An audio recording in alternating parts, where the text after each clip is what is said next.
मध्य प्रदेश के उज्जैन जिले के खाचोद थाना अंतर्गत साक्षी कुंदनलाल मीणा ने मीडिया के माध्यम से बताया कि उनके पति की मृत्यु 1.5 साल पहले हो गई थी।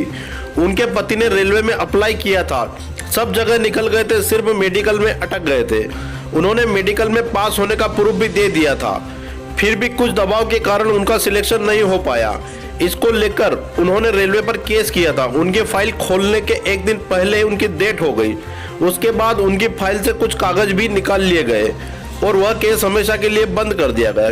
जब साक्षी मीणा ने इस केस के सिलसिले को आगे बढ़ाने की कोशिश कर रही है तो उसके रास्ते में कई रुकावटें पैदा हो रही है और उनको उनके पति का केस भी लड़ने नहीं दिया जा रहा है और ना ही उनके पति की मृत्यु के बाद उनको कोई सहायता राशि मिली है और ना ही ससुराल से उनको कुछ आर्थिक सहायता मिली है। साक्षी मीणा का सीधा साधा कहना है कि क्या पति की मौत के बाद अपना अधिकार मांगना गलत है या पति की मौत के बाद बेटियों को ससुराल से भगा दिया जाता है।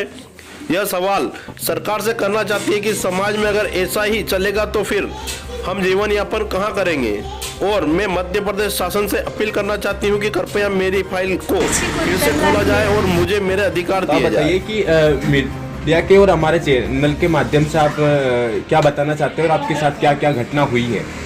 मेरी घरेलू समस्या के कारण मैं पीरियड लेती हूँ और कुछ लोगों ने मेरी जो हक की चीज़ें सब रोक रखी है। आपकी हक की चीज़ें रोक रखी है तो आखिर आपके साथ क्या हुआ था जो सब ये ऐसे जो कारण हो रहे हैं। ड्रेसिंग फैक्ट्री, पंचायत सब जगह था तो सब रोक रखा। अच्छा, आपके पति का क्या नाम है। कुंदनलाल मीणा। तो कुंदनलाल मीणा के साथ क्या हुआ था। उनकी ब्रेन हेमरेज से डेथ हो गई। अच्छा, तो डेथ होने के बाद में कुछ आपको सरकार द्वारा या फिर जहाँ वो कंपनी में जहाँ काम कर रहे थे वहाँ से कुछ सहायता राशि आपको मिली है या नहीं मिली है। मैं वहाँ पे गई थी लेकिन उन्होंने बोला यहाँ पे कुछ भी नहीं है और फिर 1,90,000 की राशि मिली। वो कहाँ से प्राप्त हुई आपको। ग्रेसिंग फैक्ट्री से। और जन संबल कल्याण योजना जो चल रही है उसके वहाँ पर आपने उसका दिया था आवेदन। हाँ, मैंने अपील करी थी, फिर उन्होंने उज्जैन बुलाया था। फिर उसके बाद वो बोल रहे कि आपने दूसरी शादी कर ली। तो मैंने बोला नहीं करी। फिर मैंने शपथ पत्र दिया, प्रूफ कर दिया। फिर उन्होंने बुलाया तो बोले आपने लेट अपील करी तो निरस्त कर दिया।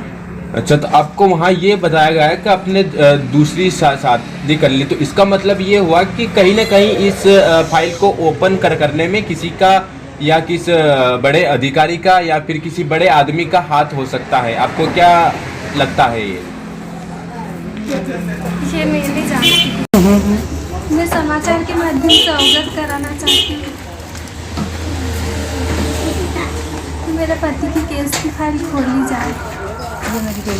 ये मेरी 3 साल की बेटी है। बेटियों को बहुत मान दिया जाता है।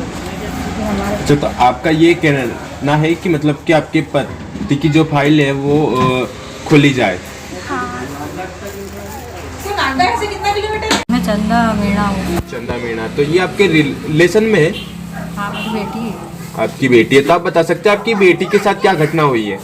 मेरी बेटी के साथ जो घटना हुई है वो लोगों को सबको पता है। मैं उनसे अपील करती हूँ कि वो ये गैरकानूनी तरीके से उसकी संपत्ति हथियाना छोड़ दे। इनके परिवार को लड़ाई का मैदान बना दिया गया है। हमको कैमरे में आने का शौक नहीं है, पर ये इसके पति का केस लड़ना चाहती वो उस पर भी रोक लगा दी गई है। आपको अगर शक है तो आप बैठो हमारे आमने सामने। क्या चाहिए आपको, मतलब गैरकानूनी तरीके से क्यों हथियार है। इसके साथ इसकी मदद करो इसकी लड़ाई लड़ने में। जो लड़ाई छोड़ गए उनके दोस्त समझते कौन सी लड़ाई छोड़ गए। उस लड़ाई को क्यों दबाया दिया गया, मतलब वकील के यहाँ फ़ोन लगा कर मतलब बोल दिया कि इनको केस मत लड़ने दो। क्यों नहीं लड़ सकती है लोग बेवजह का केस लड़ते हैं, तो बच्चे का केस क्यों नहीं लड़ते। वो रेलवे का केस लड़ रहे थे, सब जानते हैं। और उनके जाने के पीछे क्या होगा ये तो वो केस लड़ने वाला वकील जानता है। वो लड़ेगा तो ये फाइल ओपन होगी। इस फाइल को दबा दिया गया है और इसकी गैरकानूनी तरीके से सब चीज़ें रोक दी गई है। मेरी सभी से अपील है कि हम बहुत परेशानी से गुजर रहे हैं। जहाँ भी गए वहाँ से हमको धक्के दे के मतलब निकाल दिया गया है। ये सोच लो पूरी तरीके से। इसकी बेटी आज 3 साल की हो चुकी है।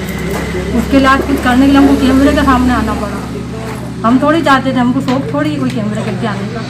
अच्छा, तो आप ये बताइए कि आपकी इस फाइल के खोलने के पीछे आखिर राज क्या है। इस फाइल का राज क्या है कि आखिर क्या हुआ था आपके साथ में। इस फाइल का राज ये है कि ये कुंदन मीणा जो काफ़ी मतलब काबिल था, वो उसका रेलवे का मतलब सपना नहीं था, वो काबिल था, इस लायक था, उसने मतलब लड़ने के लिए इस केस को डबल ओपन कराया। अब वकील और उनकी बात थी वो तो कि भाई वो जीतेंगे ही सही, पूरी बात उसके एक दिन पहले फाइल ओपन हुई, सुबह उनकी डेट हो गई, उसके बाद इस केस को किसी ने नाम नहीं लिया, बस उनकी संपत्ति के पीछे लग गए लोग। अच्छा, तो आपको लगता है कि इस फाइल को नहीं खोलने के पीछे सबसे बड़ा जो मुद्दा है वो इनकी संपत्ति है? इनकी संपत्ति, क्योंकि ये फाइल अगर ओपन होती है तो इसमें बहुत सारी बारीकी से बातें उठेंगी और ये वकील ही बाहर लाएगा इन बातों। अच्छा, तो आप इस फाइल को खोलना चाहते हैं? पहली बात तो ये कि अगर पैसे की बात है तो वो जो लोग रोक रहे हैं गैरकानूनी तरीके से, वो लोग सामने आए, सिर्फ फाइल ओपन करने में हमारी मदद करें। पैसा भले ही रखा रहने दे, जहाँ का जहाँ सबके सामने अपन इन माँ बेटियों के नाम डलाएंगे। ये नागदा की पब्लिक से तो मेरा बहुत ही अनुरोध है, अपने जाति भाई या जो भी उनसे जुड़े उनके दोस्त है, सबसे मेरी अपील है कि आप इस बेटी की मतलब मदद करो, कुंदन मीणा की फाइल को खोलो।